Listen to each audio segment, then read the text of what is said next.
তুই কি নাগরাজ? আমি হলো পাঠা নাগরাজ। আপনারা কোথায় আছেন? আমার ছোট ভাইকে সাপে কামড়াইছে। আচ্ছা ঠিক আছে, আমি এখনই যাচ্ছি। আয়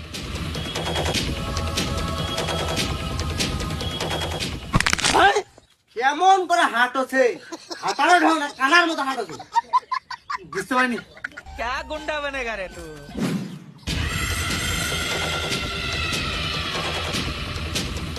কি সাপ কামড়েছে সেটা দেখতে পেয়েছেন?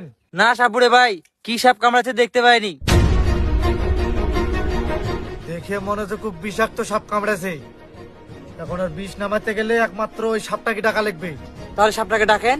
ওই সাপটা ডাকতে হলে 50 টাকা লাগবে। কেন আসার সময় সাপটাকে গাড়ি ভাড়া দিয়ে আসবে? আবার বেশি কথা বলে।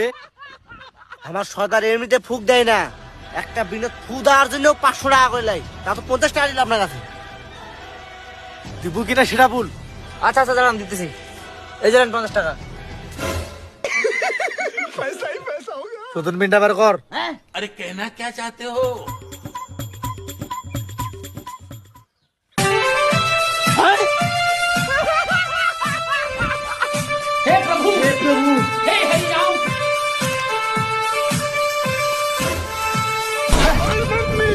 উস্তাদ, চলে আসে।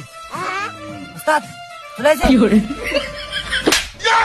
কখন যায় বলে চলে আসছে। এই ছেলেটাকে কি জন্য তুই কামড়েছিস? কি হলো? এই ছেলেটা কি জন্য কামড়েছিস? তোর মাথা ঠিক আছে? ওটি 14টা দাঁতের ছাপ আছে। আমি কামড়াই না, কুত্তাটা কামড়াছে।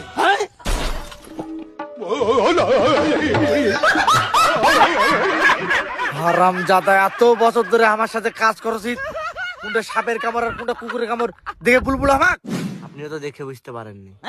আমার মুখে মুখে তর্ক করে একটা কথা মারিত পারে না। তুই যে কামড়াস নি তাই লুকেনে ঠিক। আমাকে টাকা হলো বলে তো আমি আসনু। তুই কি নাগরাজ? আমি হলো পাঠা নাগরাজ।